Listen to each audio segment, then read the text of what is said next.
Deməli belə. Bax, deməli baxacağıq nəyə? Bunların hər ikisində dəyişən hissələr var. Ümumi olaraq həmin dəyişən hissələrə baxacağıq ki, bunları nələr dəyişib, nələr dəyişməyib. Deməli baxırsınız bax bura. Ümumi olaraq metodika və pedaqogika hissəsində olan məlumatlar verilir burada. Bunların dəyişməsinə baxırıq bu günlər ki, nələr dəyişib, nələr dəyişməyib. İndiyənə qədər keçdiyimiz mövzulardan nəyi boşuna öyrənmişik, nəyi yaxşı ki öyrənmişik. Baxın, bu keçən il verilən, bu 2025-cidir. Bax, burada verilən 2025-in çərçivə sənədidir. Burada verilən 2026-cı çərçivə sənədidir. Görürsünüz, 2025-in çərçivə sənədində 3 dənə sahə üzrə düşür. Birincisi, hüquqi savadlılıqdan 1 dənə sual, metodiki səriştələrdən 10 dənə sual, pedaqoji və psixoloji danışmalardan 9 dənə sual. Hüquqi savadlılıq dediyimiz hissə, bax, buradakı hissədir. Bu günə qədər bizim öyrəndiklərimiz, təhsil qanunu haqqında olanlar, ümumi təhsil qanununda haqqında olanlar, fənn kurikulumuna aid olanlar, yəni məzmun xətti, məzmun standartı, inteqrasiya, əsas standart, bunların hamısı, bundan əlavə olaraq pedaqoji tələblər və müəllimlərin etik davranış qaydaları. Və həm də bunların içərisində səriştələr gedir. Bunların içərisində səriştələr də var idi. İndiyənə qədər öyrəndiyimiz hardasa 6-7 dənə dərs, hətta deyə olar 8 dənə dərs yoxdur. Öyrənməyəsiniz. Yəni ki, bundan danışılmayacaq. Təzə düşəcək imtahan hissəsində bundan sual görməyəcəyik. Düzdür, əvvəldə buradan bir dənə sual düşürdü, yalnız bir dənə sual görə bilərdik. Amma bunları məcbur idi oxuyurduq və bunu keçmişdik də. İndi həmin hissələrin heç hansını görməyəcəyik. Yəni burada olan hissələrin heç biri düşməyəcək. İndi 2026-ya görə 10 dənə pedaqoji səriştəlikdən, 10 dənə metodiki səriştəlikdən düşəcək. İndi baxaq görək nələr var, nələr yoxdur, nələr dəyişib, nələr dəyişməyib. Düzdür, bu hissə o qədər də bəlkə də vacib deyil. Dahası ən azından demək lazımdır ki, oxuduğumuz hissələrdən indiyənə qədər nə bizə öyrənmişik, onlar bizə lazım idi, yoxsa yox. Deməli, baxırsınız bax bura metodiki səriştəlik hissəsinə.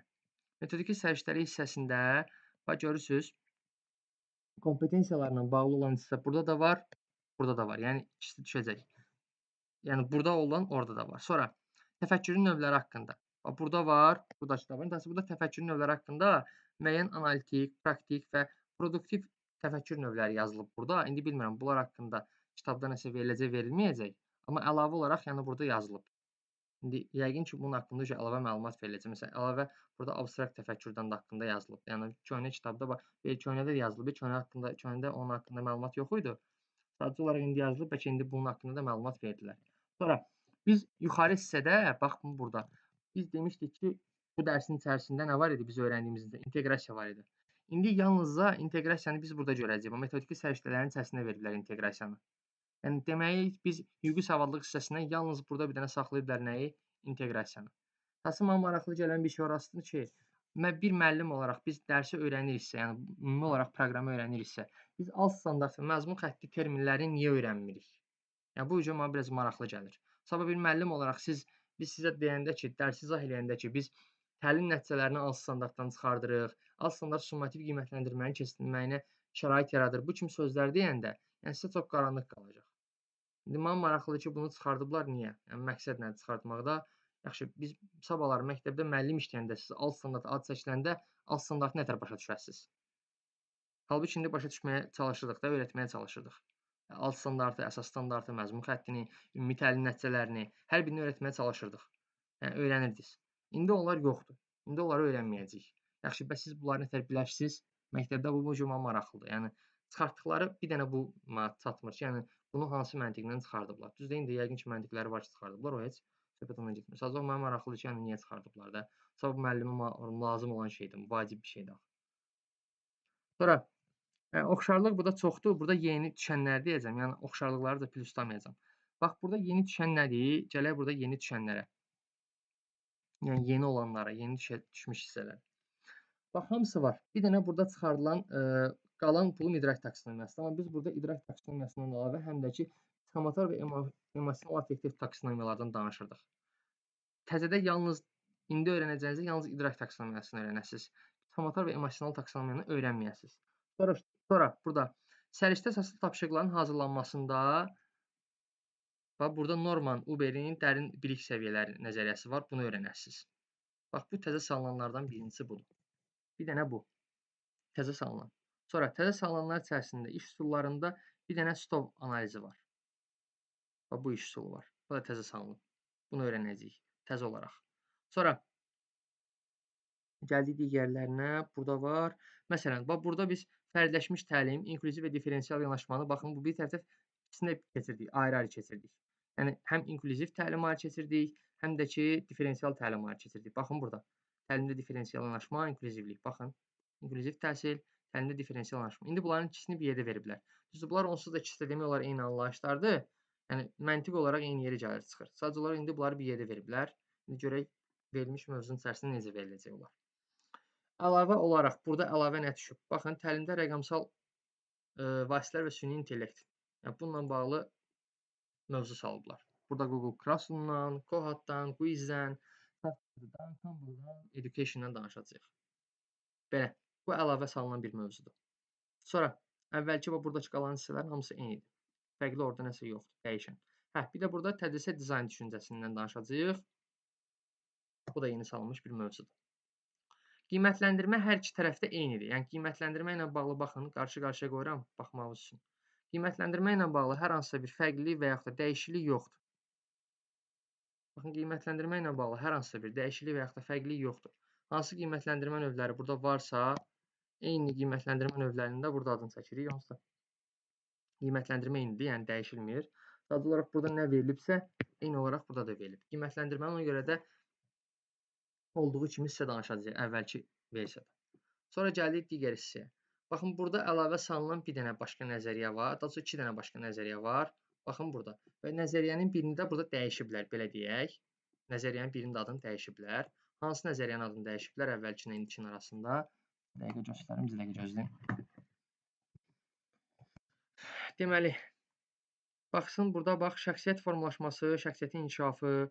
Bu nəzəriyyəni baxın gətirib ad olaraq bu formaya salıblar. Belə. Forma gətirib çıxardıblar. Bir də burada təhsilə müasir pedaqoji yanaşmalar.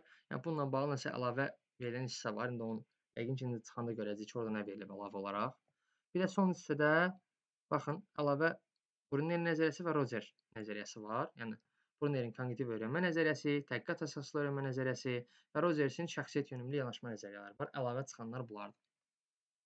Son olaraq son hissəyə keçəsi olsaq, baxın, burada da bir dənə əlavə olan hissə nədir? Əlavə olan hissədə burada sosial öyrənmə nəzəriyyəsidir. Burada sosial modelindən danışmırdıq. İndi sosial model haqqında nəsə verəcəklər yəqin ki. Onun haqqında danışacağıq. Bir də əlavə olaraq burada baxın. Nə var burada? Şagird davranışları olması, bullying var, pozitiv intizam və bərpedici yanaşma. Bunun haqqında fikir bildirdik əvvəllər. Təhsil demək olar ki, indi fərqli bir mövzu kimi veriblər. Yəni ona görə bunu eyni kimi saxlayaq, fərqi yoxdur. Belə, yəni əlavə olaraq düşənlər sizə bir neçə mövzudur. Amma hardasa əvvəlki öyrəndiyimiz mövzuların hamısı elə bil belə deyək də, boşuna öyrənmiş olduq. Hamısı elə bil getdi. Baxın, burada bir dənə mövzu. Bəli. Yox, problem deyil. Dəyişənlər var, burada müəyyən mövzular dəyişib. Videosunu atacağam, YouTube-da onsuz da baxarsan, yaxşı? Bir də təzədən deməyim. Bax, dəyişənlər bir neçə mövzular dəyişib burada, bir neçə mövzular dəyişib. Yəni eyni mövzular da var, adı biraz fərqliləşib. İndi yəqin ki, ikisini də dəyişəcəklər. Bir də əlavə olunan mövzular var. Həm içi dəyişənlər, həm də ki, əlavə mövzularla birlikdə hardasa saysaq 8 dənə, 9 dənə belə demək olar ki, mövzu var, dəyişən. Dəyişən yox, daha doğrusu əlavə öyrənəcəyimizdə belə deyək. Deyək ki, 1, 2, 3, aşağıdan yuxarı gəlsək, deyək ki, 4, ikisini birlikdə 4 adlandırsaq, sonra burada 5, 6, haradasa 7, belə. 7 dənə, 8 dənə mövzu əlavə deyək ki, olunubdur, verilib ümumilikdə dəyişən olan hissələrdən söhbət edir. İndi bu 7-8 dənə mövzu dəyişən olan hissələr kitab çıxana kimi biz bunlar haqqında heç bir məlumatımız olmayacaq təbii ki. Yəni indi əlavə olaraq çalışaram axtarım, görüm başqa ədəbiyyatlardan falan. Dahası kitab çıxmasa tam olaraq bilmirsən də. Yəni bir verilən mövzu haqqında məlumat xarici ədəbiyyatda dəhşət çox olur. Yəni bilmirsən oradan konkret olaraq nəyi seçib veriblər və nəyi necə tərcümə edib veriblər sənə. Çünki mən tərcümə etdiyim proqram məsələn düzgün tərcümə eləməyə də bilər. Ona görə yəni onu tərcümə edib indidən sizə yalandan danışmayacağam. Hansı kitab çıxar, həmin mövzuları onda keçəcəm, o heç. Amma yəni mövzular dəyişməyən mövzuları amma keçəcəyik. Yəni narahat olmayın, onunla bağlı problemimiz yoxdur. Dəyişməyən mövzuların testlər də var. Dəyişməyən mövzular haqqında hamısının haqqında məlumat bildirəcəm. Sadəcə olaraq dedim, dəyişən mövzular deyim ki, 6-7 dənə mövzu əlavə olunub. Bir də konkret olaraq əvvəlki hissə çıxarılıb. Onu bildik ki, yəni əvvəl öyrəndiyimiz hissə nə idi? Hüquqi savadlılıq bölməsi idi ki, orada hüquqi savadlılıq bölməsində təsvirlənən etik davranış qaydaları var idi. Sonra pedaqoji tələblər var idi. Əsas terminlər var idi, fənn kurikulumuna aid olan. Hüquqi savadlılıq hissəsi var idi. Təhsil haqqında qanunan maddələr var idi. Yəni bunların heç hansını öyrənməyəcəyik. Düzdür ki, sən neçə il imtahana düşmür əslində. Yəni ona görə çıxartmaqları belə baxanda məntiqli deyil.